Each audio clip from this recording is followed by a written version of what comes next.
بسم الله الرحمن الرحيم الحمد لله رب العالمين والصلاة والسلام على خير خلقه محمد وعلى آله وأصحابه أجمعين 163 bab Babu fazlul kabiri katta kishini, katta yoshdagi kishilarni fazli to'g'risidagi bab 353 hadis Abu Hurayra radhiyallohu anhudan rivoyat qilinadi.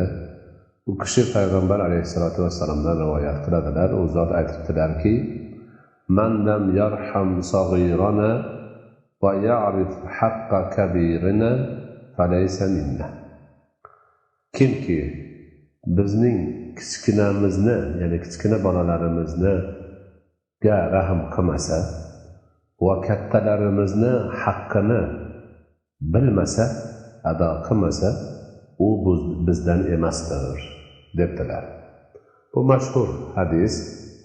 Mo'min musulmonlar o'zlarini jamoasidagi kichik yoshdagi rahm shafqatga muhtoj bo'lgan bolalarga rahm ko'rsatish kerak, marhamat qilish kerak, mehribon bo'lish kerak, boshini silash kerak.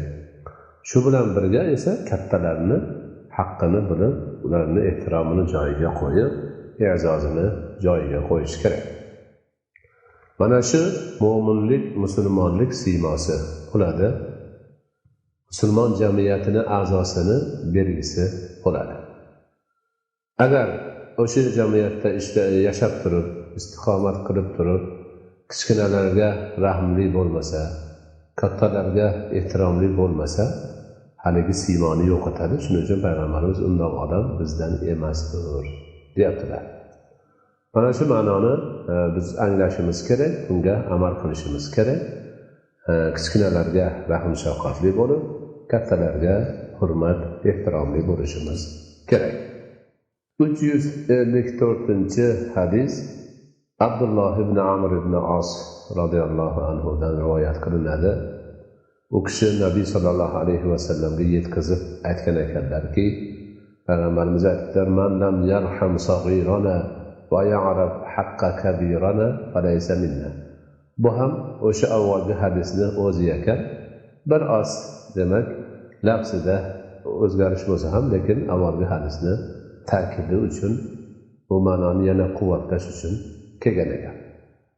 355-hadis Amr ibn Shuaybdan, u kishi otasidan, u kishi bobosidan rivoyat qilinganlar.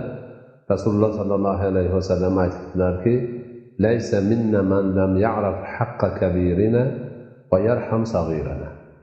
Bu ham o'sha avvalgi ma'noda, lekin o'rni almashibdi. Kattalarning haqqini bilmagan, kichiklarga rahm qilmagan bizdan emas debdilar. 356-hadis Abu Umomadan rivoyat qildi. Bu ham xuddi shu ma'noda ekan. Demak, ko'pchilik eshitgan ekanda, hali u kishi, hali bu odam, hali uchinchi boshqa bir shaxs rivoyat qilyapti.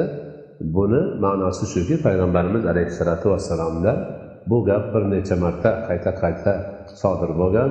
Buni bir kishi, ikki kishi emas, balki ko'pchilik eshitgan, tarqalgan mo'min musulmonlarning orasida bu hadis katta shuhratga ega bo'lgan.